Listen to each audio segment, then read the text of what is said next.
Oke, kita sekarang ada di salah satu tempat bagus, tidak jauh dari Hotel Danau Poso. Ini milik dari Om Yules.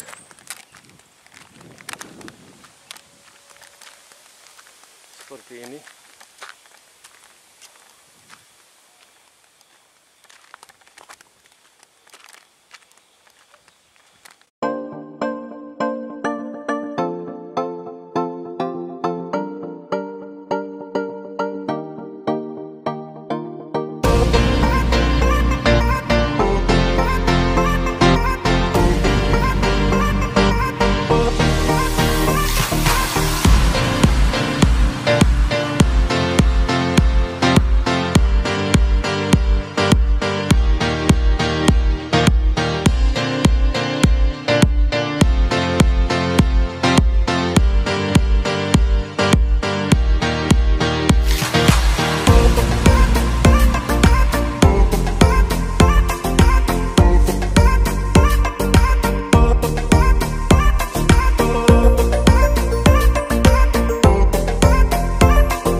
Jadi di sini kita akan mengawali perkenalan tentang fungsi-fungsi manajemen. Itu inti atau standpoint kita dulu. Nah, di referensi di sini saya baca dulu. Fungsi-fungsi manajemen yang benar-benar harus dijalankan oleh setiap manajer. Apakah mereka sebagai manajer di dalam bisnis, niaga, pemerintahan, atau manajer dari berbagai macam organisasi. Dalam definisi dan pengertian manajemen sering dikaji secara abstrak, seolah-olah berpisah dari situasi yang nyata. Padahal seseorang atau seorang manajer selalu memimpin sesuatu, atau dengan kata lain, ia tidak dapat beroperasi di dalam suatu kekosongannya, vakum.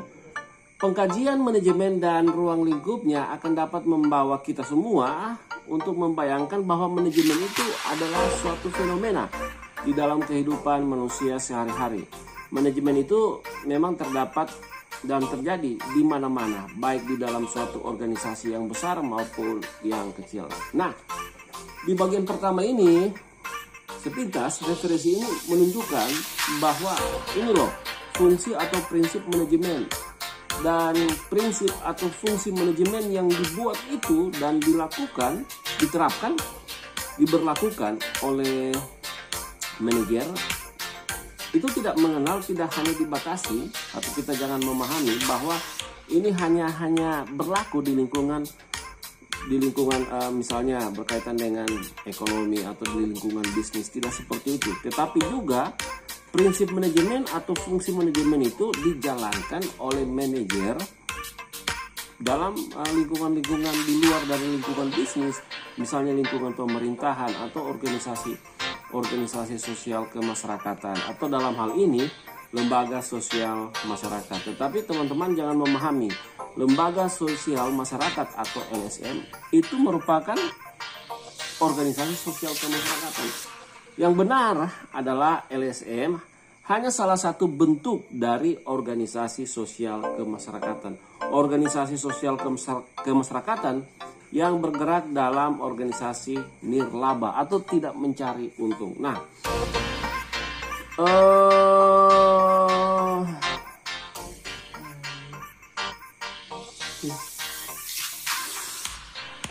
oke, kita lanjut bersama Baby Pretty. Jadi begini, Baby Pretty. Prinsip-prinsip manajemen itu bukan sesuatu yang dibuat berdasarkan imajinasi atau halusinasi. Oke?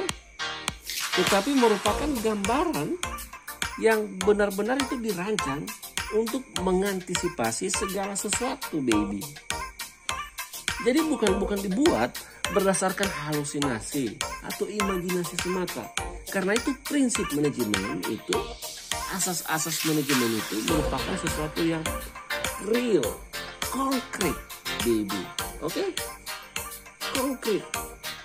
Nah, sesuatu yang konkret menjelaskan bahwa prinsip dari manajemen itu, prinsip-prinsip manajemen itu bukan sesuatu yang bersifat abstrak. Seakan-akan kita membuat satu pengertian, baby. Pengertiannya apa, baby? Prinsip manajemen itu abstrak, padahal enggak. Itu sesuatu yang real, yang nyata, baby. Berdasarkan apa? Situasi dan kondisi yang sedang kita alami, baby. Misalnya kalau kita bicara soal organisasi bisnis. Oke? Bisnis. Ada yang bangkrut, bagaimana bisa mencapai keuntungan yang luar biasa, baby. Ini yang akan dibuat dalam prinsip manajemen. Dan seorang manajer, dia juga bertanggung jawab, baby, untuk menjalankan prinsip manajemen atau asas-asas manajemen, baby. Jadi begitu, baby. Nah, kita lanjut, baby. Kita lanjut. Oke? Jadi, baby, dalam skala yang paling kecil, bukan hanya lingkungan bisnis, baby, pemerintahan atau organisasi sosial kemasyarakatan yang menerapkan prinsip-prinsip manajemen atau asas-asas manajemen, tetapi sampai pada bagian yang terkecil, baby. Apa itu? Keluarga. Oke. Sedikit intermezzo tadi dengan bintang tamu baby Priti, anak saya. Jadi supaya teman-teman tidak bosan untuk kuliah, jadi ada refreshing lah di beberapa sesi. Ya, kita lanjut. Jadi mengenai apa itu manajemen, di sini ada kurang lebih 5 pemahaman orang-orang berkaitan dengan manajemen. Yang pertama itu, manajemen itu berada dalam lain-lain pekerjaan. Ya, maksudnya di sini manajemen itu bisa saja teman-teman temukan di banyak pekerjaan, bukan hanya pekerjaan-pekerjaan yang kita kenal, pekerjaan-pekerjaan yang eksklusif, tidak, atau berkaitan dengan jabatan dan posisi eksekutif, tidak. Tapi di lingkup keluarga kita bisa mengenal, kita bisa memahami apa itu manajemen. Dan yang kedua, banyak orang memahami bahwa manajemen itu melaksanakan pekerjaan untuk orang lain. Nah, ini mengacu pada misalnya standar operasional prosedur, itu bagian dari manajemen yang diaplikasikan. Nah, bagaimana kita bisa misalnya berkaitan dengan layanan KTP, apa yang akan dilakukan oleh seseorang, itu sudah kita wadahi, kita buat petunjuknya untuk memperoleh KTP misalnya. Maka teman-teman harus mempersiapkan begini, harus mempersiapkan ini itu, dan di tempat setiap layanan KTP itu sudah disediakan misalnya fotografer yang akan melayani sesi pemotretan untuk pembuatan KTP dan seterusnya. Jadi itu pengertian atau pemahaman banyak orang tentang manajemen. Untuk poin kedua, melaksanakan pekerjaan untuk orang lain. Dan yang ketiga, menentukan apa yang harus dilaksanakan oleh setiap bawahannya. Nah, ini juga masih antara lain ya, masih menyangkut standar operasional prosedur. Misalnya ketika sudah difoto, masih contoh tadi, untuk sesi pemotretan pengambilan gambar KTP, maka ada yang akan dilakukan oleh fotografer, misalnya menginput dan seterusnya. Itu bagian dari apa yang kita kenal dengan standar operasional prosedur. Isinya itu merupakan petunjuk-petunjuk yang akan dilakukan oleh bawahan. Dan bukan hanya, sebenarnya poin ketiga ini bukan hanya untuk bawahan, menentukan apa yang harus dilaksanakan oleh setiap bawahannya, tapi juga itu berlaku untuk atasan. Jadi ada job disk. Job disk isinya pekerjaan-pekerjaan kita yang sudah digarisbawahi untuk melakukan A, B, C, D, E, F, G, dan seterusnya, baik di level atasan ataupun di level bawahan. Kemudian pengertian yang keempat, orang-orang juga memahami mengenai manajemen, menggerakkan mereka untuk apa yang harus dilaksanakan pekerjaan sebaik mungkin. Nah, ini tidak perlu saya jelaskan, teman-teman sudah tahu. Teman-teman sudah bisa memahami, dan yang pasti ini dipakai untuk mencapai tujuan yang ingin dicita-citakan atau yang menjadi kehendak, tujuan yang dikehendaki. Jadi ya, kita harus melakukan suatu pekerjaan berdasarkan apa yang telah dibuat, entah pada atau tertuang di standar operasional prosedur, atau berkaitan dengan surat keputusan, berkaitan dengan apa jabatan kita, posisi kita apa, dan apa yang akan kita lakukan. Kemudian yang kelima, orang-orang juga memahami manajemen itu mengecek kemajuan mereka. Kemudian ada pendapat umum juga berkesimpulan bahwa manajemen sebagai bagian dari seni atau praktek sekurang-kurangnya memerlukan suatu perkembangan dari pikiran sehat di samping suatu pengetahuan yang terus berkembang yang dapat dipelajari atau dipergunakan oleh setiap orang. Nah, di sini sebenarnya mengarah pada pengertian dari manajemen itu sendiri. Manajemen itu merupakan seni berpikir, seni mengatur. Bagaimana pikiran-pikiran itu dibuat untuk mengatur seluruh arus, seluruh alur kita, sehingga kita bisa mencapai tujuan yang dikehendaki, tujuan yang akan kita cita-citakan itu bisa kita capai, bisa diwujud nyatakan. Ini bagian dari nomor 5. Dan di samping itu, seorang manajer itu punya prinsip yang kita kenal. Management is getting things done for other people. Jadi manajemen itu mengikat, menjadikan kita satu untuk bisa menghasilkan, mencapai, mewujud nyatakan tujuan yang memang kita sudah targetkan, akan mencapai tujuan seperti ini. Dan ini sebenarnya dikatakan ini menjadi gambaran dari organisasi besar, tapi sebenarnya tidak juga seperti itu, karena organisasi dalam skala kecil juga memiliki prinsip seperti ini. Dan kita lanjut. Namun untuk menjaga kebijakan seseorang, manajemen harus mengingat kata-kata apabila ia memiliki rasa tanggung jawab untuk melaksanakannya sebagai seorang pemimpin. Sekali lagi saya bacakan. Namun untuk menjaga kebijakan seseorang, manajemen harus mengingat kata-kata apabila ia memiliki rasa tanggung jawab untuk melaksanakannya sebagai seorang pemimpin. Jadi manajemen itu berisi strategi, berisi alur, perencanaan, pelaksanaan, implementasi, evaluasi, monitoring, dan sebagainya.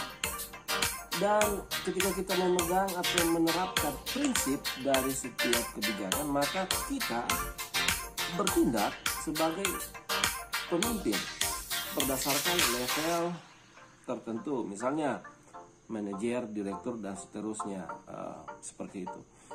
Jadi manajer harus dikatakan di sini harus memutuskan pertama-tama apa yang diinginkan dari orang yang melaksanakan pekerjaan. Nah, ini sudah jelas tadi job disk-nya. Job disk ini bisa dilihat ketika kita menerima surat keputusan, entah di lingkungan bisnis, lingkungan pemerintahan, dan seterusnya. Dan apa yang kita terima, gambaran-gambaran job disk yang ada di surat keputusan itu mendasari, itu gambaran dari apa yang akan kita lakukan.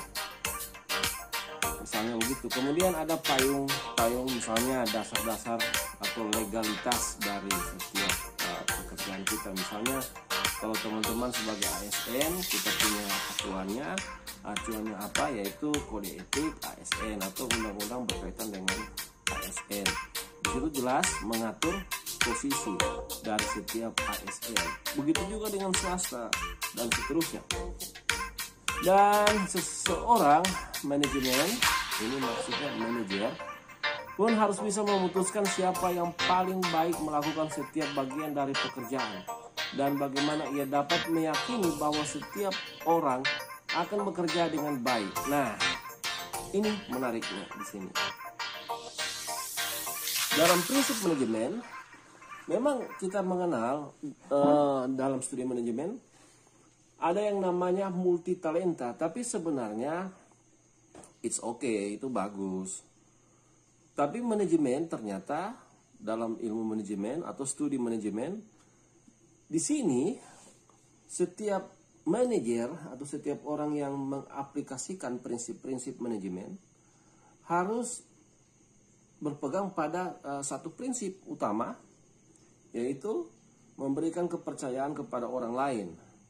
Dan seorang manajer, dia bertugas untuk mengarahkan orang yang diberikan kepercayaan, yang dianggap mampu untuk menjalankan tugas-tugas yang akan ia berikan. Jadi bertindak mengarahkan untuk orang-orang yang dipercaya mampu dapat melaksanakan tugas-tugas yang akan dia berikan. Kemudian di sini dikatakan juga jika studi manajemen adalah dalam rangka pengambilan keputusan secara lebih baik, maka pekerjaan manajemen harus dipecah di dalam bidang-bidang tempat keputusan itu dibuat.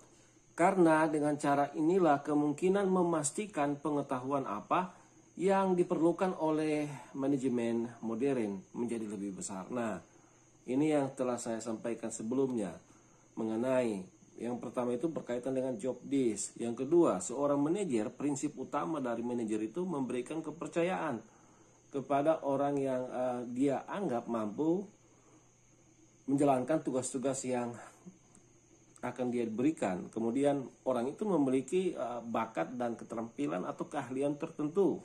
Jadi tidak sembarang juga. Ya, poin utamanya seseorang yang menerima kepercayaan itu memiliki bakat, kemampuan dan keahlian tertentu sehingga ia dipilih dan dipercaya untuk menjalankan tugas-tugas yang akan manajer itu berikan. Itu prinsip-prinsip yang harus kita ketahui secara umum dalam studi manajemen.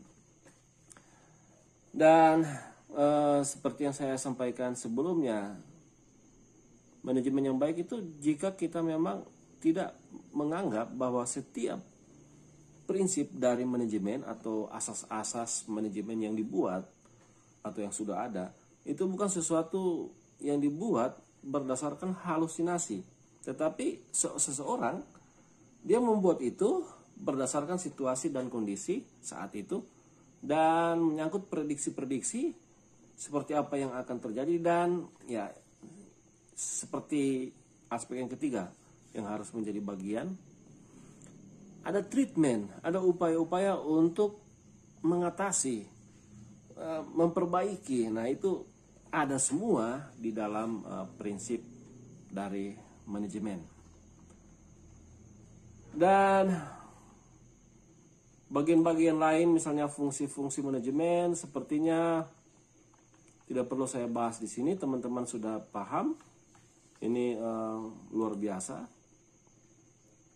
Kemudian mengapa kita mempelajari manajemen itu secara umum sudah saya sampaikan juga.